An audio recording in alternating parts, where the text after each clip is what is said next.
এই দিক থেকে ঢুকে আমাদের এখানে পুরোটা বোঝালো। এই দিকে একটা ওয়ে আছে, এটা শর্টকাট, এটা দিয়ে গেলে ডাইরেক্ট এমারেল্ড পুলে যাবে। This is amazing amazing. সূর্যের আলোটা উপর থেকে পড়ছে ঠিক এই জায়গাটায় বলে এটা এরকম নীল রিফ্লেক্টেড। পুরো রাস্তাটা এরকম কাঠের বেড়ি দিয়ে আটকানো, যাতে এই জঙ্গলের দিকে লোকে না চলে যায়।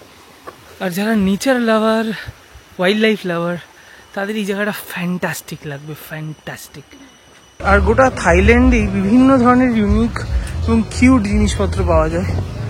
এক এক জায়গায় এক এক রকম দাম বটে, কিন্তু এইসব জিনিস আমরা সচরাচর আমাদের ওখানে দেখি না। এরকম প্রচুর জিনিস রয়েছে।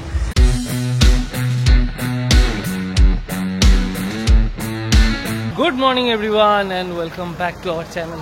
আজকে সেকেন্ড ডে ক্র্যাবিতে, আমাদের পুরো জার্নি 6 ডে। আর আজকে আমাদের ট্রিপ হচ্ছে এমারেল্ড পুলের জন্য, ক্র্যাবি এমারেল্ড পুল। তো এখান থেকে প্রথমে আমরা যাব হচ্ছে একটা হট স্প্রিং আছে, তারপরে একটা এমারেল্ড পুল আছে, ওখানে 3-4টে পুল। ওটা করে তারপর আমরা মিড ডেতে ফিরবো।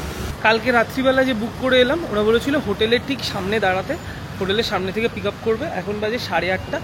এখন ওয়েট করছি কখন গাড়ির লোক আসবে। আর এখানে ওটাই সিস্টেম, একদম হোটেলের লবি থেকে এসে পিক আপ করে নিয়ে যায়। হোটেলের লবিতে আরও অন্যান্য লোকও ওয়েট করছে, কারো হং আইল্যান্ডের ট্রিপ, কারো ফিফির ট্রিপ। তো এখানে এসে জিজ্ঞাসা করছে কে কোথায় যাবে, নাম ধরে ডাকছে। হোটেলের নাম্বারও দেওয়া রয়েছে, রুম নাম্বার। তো ইনকেস যদি এখানে কেউ না থাকে তাহলে হোটেলের রুম নাম্বার দিয়েও ডেকে দিচ্ছে। তো মানে ব্যাপারটা খুবই এখানে সেটেল। এটা হচ্ছে আমাদের গাড়ি, নাম্বার মিলিয়ে নিয়েছে। এবার বেরোয়। We can wait outside, right? It's hot inside. Ao Nang থেকে এই হট স্প্রিং যেতে লাগে মোটামুটি 50 মিনিট, আর হট স্প্রিং থেকে এমারেল্ড পুল যেতে আর ঠিক 10 মিনিট। এই জাস্ট গাড়ি আমাদের এখানে ড্রপ করলো, আর আমরা ঢুকছি সবার প্রথমে হট স্প্রিংয়ের দিকে। এখানে এন্ট্রান্সটা এরকম বেশ বড় একটা এন্ট্রান্স, আর এটা ন্যাশনাল পার্ক, তার জন্য এতে এন্ট্রি ফ্রি থাকে। এবার এই এন্ট্রি ফ্রিটা আমাদের এই প্যাকেজের মধ্যে কভার, তো তাই আমাদের আলাদা করে কিছু দিতে হয়নি। চকচকে ঝকঝকে ওয়েদার রোজকারের মতো, কিন্তু এই কারেন্ট এই মোমেন্টে আমরা গাড়ি থেকে নামার পর রোদটা কোনোভাবে আটকে রয়েছে মেঘের আড়ালে। খুব মানে কড়া রোদটা এখনও পড়েনি, কারণ এখানে রোদটা বেশ গায়ে লাগে কড়া, এবং ওই জন্যই ট্যান হতে লোকে এই সময় আসে। বাট আমাদের এখানে টাইম দিয়েছে ঠিক 1 ঘন্টা। সবার আগে যেতে বলেছে ওয়াটারফলে, যেখানে গরম জলের ওয়াটারফল। তারপর একটা স্পা পুল আছে গরম জলের ওয়াটারফলে, 37 ডিগ্রি বললো না, 37 ডিগ্রি মতো টেম্পারেচার। আর তারপর স্পা পুলটা আরেকটু বেশি, 40 ডিগ্রি মতো। তো যারা স্নান করবে তাদের ওই অর্ডারে করতে বলেছে। আমরা আজকে স্নানের প্রিপারেশন নিয়ে বেরোয়নি, তাই আগে ওয়াটারফলে যাবো, তারপরে স্পা পুল। একটু হেঁটে এলে এই ভিতরে হচ্ছে চেঞ্জিং রুম। স্নান করার প্রিপারেশন থাকলে এখান থেকে চেঞ্জ করে নেওয়া যাবে, এবং তারপর এই দিকে এগিয়ে যাবো হচ্ছে পুলের দিকে। সামনে দেখতে পাচ্ছি স্পা পুল, বাট ওটার আগে আমরা ওয়াটারফলটা দেখে আসি। এটা হচ্ছে স্পা পুল এরিয়া। এখানে একটা স্পা পুল রয়েছে, সামনে আরেকটা রয়েছে এই জায়গায়। গিয়ে চেক করি জলের টেম্পারেচার কত।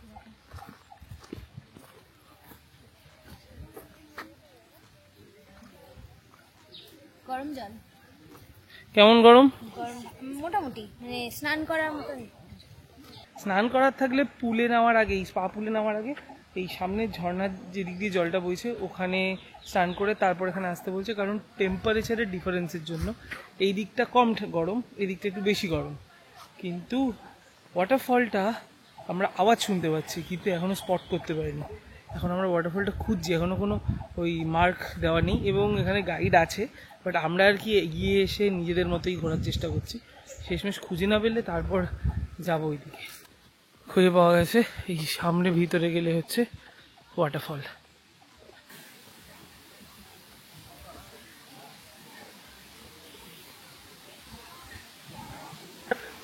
এটা ওয়াটারফল হচ্ছে আমরা ঠিক যেরকম ওয়াটারফলে অভ্যস্ত, এখানে ওরম নয় ব্যাপারটা। এখান দিয়ে এই যে জলের স্ট্রিমটা, এই জলের স্ট্রিমটাই এরমভাবে গেছে, যেতে যেতে এখানে একটা গাছের জায়গা রয়েছে যেটা দেখালাম, এখান থেকে নিচে নেমে যায় একটু, সেই জন্য এটা ওয়াটারফল। ওই মুখটাতেই লোকজন স্নান করছে, নিচে কেউ একটা স্নান করছে না, মানে যেখানে জলটা গিয়ে পড়ছে এইখানে স্নানটা করে তারপর যাচ্ছে ওই স্পা পুলে।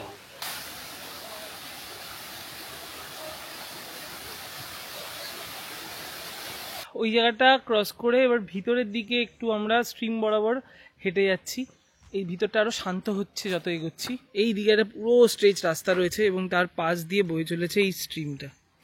6 দিন আমাদের আজকে থাইল্যান্ডে, এতদিন ধরে দেখে যাচ্ছি সমুদ্র, লাগুন, তারপর আজকে এসে এখানে এই স্ট্রিম দেখছি, ন্যাচারাল জল।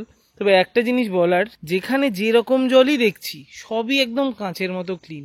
এখানে দেখো তলায় পাতাগুলো স্পষ্ট বোঝা যাচ্ছে। থাইল্যান্ডের এই জিনিসটা সত্যি অপূর্ব লাগছে আমার, যে কোনো রকমের জল পরিষ্কার, মানে খুবই পরিষ্কার, শুধু পরিষ্কার না, মানে ঘোলাও হচ্ছে না, মেনটেনও করছে ওরা খুব ভালো। আরও একটা জিনিস খুব ভালোভাবে আমি নোটিস করেছি, যে কোনো জায়গায় যাচ্ছি বেশিরভাগ ক্ষেত্রে একটা টাইম বেঁধে দেওয়া, যারা ট্যুর অপারেটর তারাই বেঁধে দিচ্ছে। এখানে কেউ কাউন্ট করছে না, মানে প্রত্যেকটা ন্যাশনাল পার্কে এসে কেউ বলছে না যে তোমার 1 ঘন্টা হয়ে গেছে বা টিকিটে লেখা আছে এই টাইমিং, কিচ্ছু নয়। ট্যুর এজেন্ট আসার সময় বলে দিচ্ছে 1 ঘন্টা পর এখানে আসবে। এটা এমনভাবে মেনটেন করেছে, কারণ যেহেতু এখানে প্রচুর ট্যুরিস্ট আসে থাইল্যান্ডে, তাই যাতে কোথাও ওভার ক্রাউডেড না হয়, কেওস না হয়, তাই সবাই সুযোগ সমানভাবে পায়। এবং সত্যি বলতে যেখানে 1 ঘন্টা দিচ্ছে সেখানে 1 ঘন্টা এনাফ, যেখানে 2 ঘন্টা দিচ্ছে সেখানে 2 ঘন্টা এনাফ। এইটা ভেবে এরা যে সুন্দর করে জিনিসটাকে করেছে এবং সেটা সবাই ফলো করছে, কেউ মাঝখান থেকে ঢুকে ওটাকে ব্রেক করার চেষ্টা করছে না। এটা কিন্তু খুব ইম্পর্টেন্ট, এটার জন্য সত্যি একটা শাউট আউট। একটা নর্মাল স্ট্রিমের জল এত পরিষ্কার নীল হতে পারে, থাইল্যান্ডে না এলে বোঝা যাবে না। বাজে 11:10, 11:20 আসার কথা ছিল, বাট আমাদের হয়ে গেছে ঘোরা। বেরিয়ে ওয়েট করছি বাকিদের জন্য। আর ঠিক উল্টো দিকে একটা ফুড কোর্ট রয়েছে, এখানে সে খাওয়ার ইচ্ছা হলে তাও খাওয়া যেতে পারে।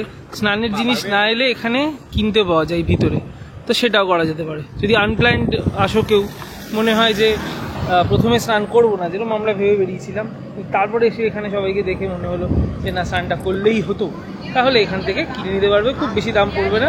বাট ওই আর কি, এক্সপিরিয়েন্সটা খুব ভালো। 5 দিন ধরে এত নীল জল পরপর রোজ দেখার পর আজ এরকম একটা গ্রিনারি দেখে বেশ ভালো লাগছে, এটা অন্যরকম এক্সপিরিয়েন্স হলো। এবার আরেকটা গ্রিনারির জায়গায় যাব, এবার যাব এমারেল্ড পুল। এসে পৌঁছালাম এমারেল্ড পুল, ঠিক 10 মিনিট লাগে ওখান থেকে। এখন বাজে 11:28। আমাদের বললো 1টার সময় এই বাইরে লাঞ্চের জন্য আসতে, একটা রেস্টুরেন্ট দেখিয়ে 1টার সময় লাঞ্চ, 1:30টায় আবার এখান থেকে বেরিয়ে যাওয়া। ঠিক 1.5 ঘন্টা টাইম আমাদের এই জায়গাটা এক্সপ্লোর করার জন্য।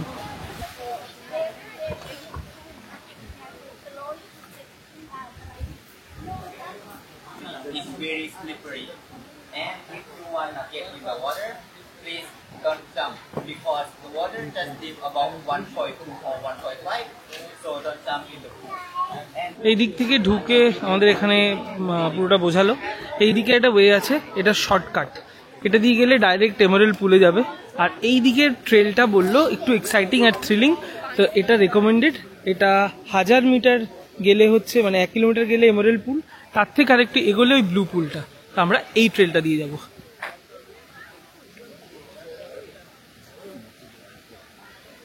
পুরো রাস্তাটা এরকম কাঠের বেড়ি দিয়ে আটকানো, যাতে এই জঙ্গলের দিকে লোকে না চলে যায়। আর যারা নেচার লাভার, ওয়াইল্ড লাইফ লাভার, তাদের এই জায়গাটা ফ্যান্টাস্টিক লাগবে, ফ্যান্টাস্টিক।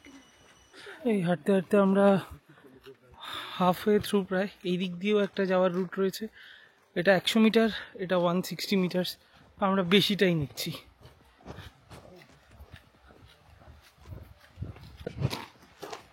প্রায় 1 কিলোমিটার মতো হেঁটে আমরা এসে গেছি এমারেল্ড পুল।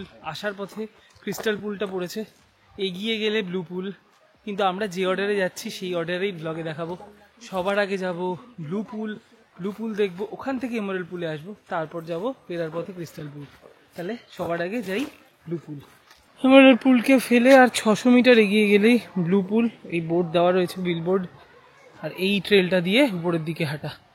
এই ব্লু পুলটা অ্যাকচুয়ালি সোর্স এই পুরো এরিয়ার জলের, তো যেহেতু ওখান থেকে জলটা নিচের দিকে ফ্লো করছে, ওটা সবার উপরে, এই কারণেই রেকমেন্ড করেছে একবারে উপরে উঠে যাও, তাহলে আস্তে আস্তে নামতে পারবে। আমরা অলমোস্ট এসে গেছি, আর 100 মিটার।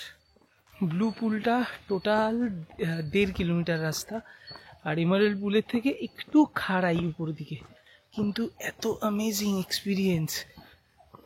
কোনোদিন জঙ্গলের ভিতরে হাঁটার যদি ইচ্ছা হয়, এই জায়গাটা বেস্ট। দারুণ দারুণ। এসে গেছি ব্লু পুল, অলমোস্ট হিয়ার। আর এক্সপেকটেশন হচ্ছে স্পেকটাকুলার কিছু একটা দেখবো, but let's check the reality. Indeed spectacular, indeed. Wow. Wow.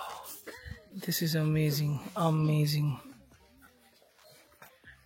সূর্যের আলোটা উপর থেকে পড়ছে ঠিক এই জায়গাটায় বলে এটা এরকম নীল রিফ্লেক্টেড, একদম স্ট্রেট উপর থেকে সূর্যের আলোটা আসছে। Amazing amazing amazing. জায়গাটা এত সুন্দর লাগছে, সবুজের সাথে নীল। আর এই কোনায় একটা স্পট রয়েছে এখান থেকে ছবি তোলার জন্য আর কি। Mind blown. ব্লু পুল থেকে মন মতো বেশ কয়েকটা ছবি তুলে এইবার নেক্সট গোল হচ্ছে এমারেল্ড পুল। এই হচ্ছে এমারেল্ড পুল, পুরো সুইমিং পুল যেমন দেখতে হয়, নিচটা সাদা, সবুজ নীল জল, ঠিক ওরকম দেখতে, এক্স্যাক্ট সেম। জল ক্রিস্টাল ক্লিয়ার। এই হচ্ছে এমারেল্ড পুল, এখানে সবাই স্নান করে, ওই দূরে লেখা। বাট আমাদের আজকে স্নান করার প্ল্যান নেই। আর উপরেই আগে ব্লু পুলে হেঁটে গিয়ে মানুষ তো একটু হাঁপিয়ে যাবেই, তারপর এখানে এসে স্নান করলে একদম রিল্যাক্সড, তারপর যাওয়ার সময় নিচে ক্রিস্টাল পুলটা দেখে চলে যাওয়া। এটা হচ্ছে একদম অ্যাপ্রোপ্রিয়েট প্ল্যান এইখানে আসার, যাদের স্নান করার প্ল্যান রয়েছে। এমারেল্ড পুল থেকে আমরা এবার যাচ্ছি ক্রিস্টাল পুলের দিকে। আমাদের 12:50 বাজে, একটায় ফিরে যাওয়ার কথা। জাস্ট ক্রিস্টাল পুলটা দেখে আমরা যাব লাঞ্চ করতে। আর এই হচ্ছে আমাদের সামনে ক্রিস্টাল পুল, এই হচ্ছে ক্রিস্টাল পুল। এর জলটাও সবুজ পুরো, এবং জলের তো আলাদা কালার হয় না, রিফ্লেকশন সবটাই। ওইদিকে ওই গাছের জন্য মাঝখানে সবুজ রিফ্লেকশন, এইদিকে আকাশের নীল রিফ্লেকশন, আর ওই দূরে হচ্ছে মাটির জন্য হালকা সবুজ। তিনটে কালারের রিফ্লেকশন দিয়ে এই পুলটা। ক্রিস্টাল ক্লিয়ার ওয়াটার, তাই এটার নাম ক্রিস্টাল পুল। বাকিগুলোতেও ক্রিস্টাল ক্লিয়ার ওয়াটার, বাট এই পুলটার নাম ক্রিস্টাল পুল। এবং এটার স্পেশালিটি হচ্ছে এখানে তিনটেই আলাদা কালার বোঝা যায়। আমাদের এমারেল্ড পুলের ট্রিপটা কমপ্লিট। ঠিক বাজে 12:56, একটায় আমাদের যেতে বলেছে। অনবদ্য এক্সপিরিয়েন্স, এই নিয়ে কোনো কথাই নেই। এবং 5 দিন ধরে প্রচুর আইল্যান্ড হপ করে, হ্যাঁ, নীল জল বিচ দেখার পর এইটা একটু অন্যরকম ফিল দেবে, মানে পুরো ডাইভার্স করে দিল ট্রিপটাকে। এটা হাইলি রেকমেন্ডেড, অবশ্যই এটা এসো। আর স্পেশালি ওই ব্লু পুলটা, নীল জল, মাইন্ড বগলিং, মাইন্ড বগলিং। আমার এত ভালো লেগেছে। 1.5 ঘন্টা সময় যদি বাধা না থাকতো, আমি ওখানে আরও 1 ঘন্টা থাকতে পারতাম। এত সুন্দর জলটা, অবশ্যই নিজে এসে এটা দেখে যাও। ক্র্যাবিতে এলে যাই হয়ে যাক, এমারেল্ড পুল মিস করো না। এটার চক্করে আমাদের হং আইল্যান্ডটা এবার মিস হলো, হয়তো নেক্সট টাইম দেখবো। বাট এটা না দেখলে হয়তো মনটা সেটা মানে কমপ্লিটও হতো না। দারুণ ট্রিপ। এই একটা বড় এরিয়া, বেরিয়েই ঠিক এখানে সবাই লাঞ্চ করে। আর আমরাও আমাদের লাঞ্চ নিয়ে নিয়েছি, প্রপার থাই বুফে। রাইস, এটা প্যাড থাই নুডলস, এটা হচ্ছে একটা চিকেন, প্লেন রাইসও রয়েছে, আর ওয়াটারমেলন। প্রত্যেকটা ট্যুর এজেন্সি এখানেই কুপনটা দেয়, তাই সবাই লাঞ্চের জন্য এখানেই আসে। Good evening. আজকে ক্রাবিতে আমাদের লাস্ট রাত। কালকের জন্য সব কিছু সেট মোটামুটি হয়ে গেছে। এবার একটু সন্ধ্যাবেলাটা এক্সপ্লোর করতে বেরিয়েছি। কালকে যেমন ওই ডান দিকে গেছিলাম নাইট মার্কেটে, আজকে ক্রাবির মেন মার্কেটের দিকে যাবো। সরি, ক্রাবি না, আউনাংয়ের মেন মার্কেটের দিকে। ক্রাবি টাউন আর এবার আমরা যাচ্ছি না, কারণ দুদিনে অনেকটা হেক্টিক হয়ে যায়। তাই আউনাংয়ের মার্কেটটা এক্সপ্লোর করবো, তারপর কোথাও একটু সুন্দর ডিনার করব, এই প্ল্যান নিয়ে বেরোচ্ছি। এই রাস্তাটা পুরো সোজা গিয়ে বিচ বরাবর চলে যাচ্ছে আউনাংয়ের মার্কেটের দিকে। রাস্তার দুধার জুড়ে দোকান, এইদিকে উল্টো দিকেও দোকান, এইদিকেও দোকান, এবং পুরো মার্কেট আর কি, পুরোটাই মার্কেট।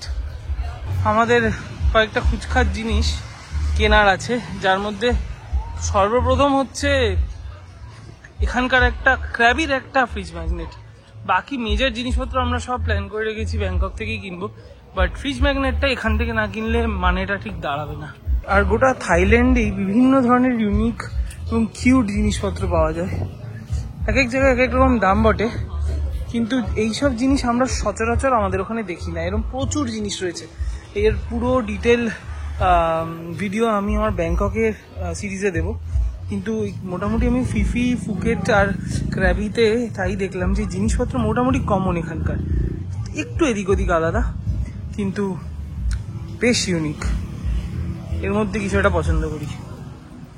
থাইল্যান্ডে এরকম মার্কেট সব জায়গায় খুব কমন, যেখানে ফ্রাইড খাবার পাওয়া যায়, মার্কেট রয়েছে, জিনিসপত্র কেনা যায়, এরকম খুব লোভনীয় জিনিসপত্র এরকম পাওয়া যাচ্ছে। এর মধ্যে একটা জিনিস যেটা মানে খুব আন্ডার রেটেড হয়তো, এই ফলগুলো। যেমন এখানে একদম কাটা ফল রেডি থাকে। আমাদের ছোটবেলায় বাড়িতে বলতো যে কাটা ফল রাস্তায় খাবো না বাবা, কিন্তু এখানের কাটা ফলটা সত্যি একদম ফ্রেশ কেটে দেয়। অনলি 50 ভাতে এত রকমের ফল পাওয়া যায়। আর আমি প্রায় রোজ একবার করে খেয়েছি। প্রত্যেকটা ফল মিষ্টি, প্রত্যেকটা ফল থাইল্যান্ডে অপূর্ব। আর এই চত্বরে রয়েছে প্রচুর রেস্টুরেন্ট, প্রচুর বললেও হয়তো কম হবে। আর ইন্ডিয়ান রেস্টুরেন্টের অপশান প্রচুর। ফুকেতেও আমি এত দেখিনি, ফিফিতে তো এত ছিলই না, কিন্তু ক্রাবিতে প্রচুর ইন্ডিয়ান রেস্টুরেন্ট, তাই এবং ভেজিটেরিয়ান অপশানও রয়েছে প্রচুর। তাই সেই দিক দিয়ে দেখতে গেলে খাবারের অসুবিধা এমনিও আমাদের হচ্ছে না, কিন্তু তাও অনেকের তো অনেক রকমের প্রবলেম থাকে খাবার নিয়ে। আমার মনে হয় না কারো খুব একটা অসুবিধা হবে। আজ অ্যানিভার্সারি স্পেশাল ডিনার হতে চলেছে, সেটা হচ্ছে বোনাস প্লেসে। তো যেহেতু অ্যানিভার্সারি, তার উপর থাইল্যান্ডে আছে, তো থাই খাবারটা খেতেই হবে, তাই থাই ফুডই অর্ডার করা হবে আজকে। আমরা অর্ডার করছি fried rice with shrimp served in open pineapple. পাইনাপেলের মধ্যে ফ্রাইড রাইসের একটা প্রিপারেশন, আর হচ্ছে এইটা stir fried chicken with cashew sauce. এসে গেছে খাবার, আজকের ডিনার যেরকমটা বলেছিলাম, পাইনাপেলের মধ্যে রাইস, এখানে থাই কারি উইথ রাইস। পুরো প্রপার থাই ডিনার আছে, থাই ডিনার। একটা সুন্দর ডিনারের পর আমরা ডেজার্টের জন্য এসেছি। যদিও এটা শেক খাচ্ছে, ড্যাব কোকোনাট শেক। এখানে অনেক রকমেরই পাওয়া যায়, কোকোনাট আইসক্রিমও হয়, শেকও হয়। কেমন টেস্ট ট্যাব? কোকোনাট এখানে অসাধারণ, জাস্ট অসাধারণ। অপূর্ব কাটালাম এই 2 দিন, তার সাথে আমাদের অ্যানিভার্সারিটাও। এই আওনাঙে বেসিক্যালি আমরা ছিলাম এবং এই জায়গাটা এক্সপ্লোর করে আমাদের যে এক্সপিরিয়েন্স তা তোমাদের সাথে শেয়ার করলাম। তোমাদের কোনো প্রশ্ন থাকলে আমাদের করো। কালকে আমাদের সকালবেলা ব্যাংককের ফ্লাইট, যেমন অলরেডি বলেছি যে আমাদের হোটেল থেকে গাড়ি পিক করে নিয়ে যাবে। এখন গিয়ে গোছগাছের ব্যাপার, বাজে 10:30। তাই ক্র্যাবির ব্লগ এখানেই শেষ করছি। দেখা হচ্ছে খুব শিগগির ব্যাংককের ব্লগ নিয়ে। ততক্ষণ ভালো থেকো, দেখতে থাকো আমাদের এই সিরিজ, থাইল্যান্ড সিরিজ। দেখা হচ্ছে খুব শিগগিরই পরের ব্লগে। Tata, bye bye.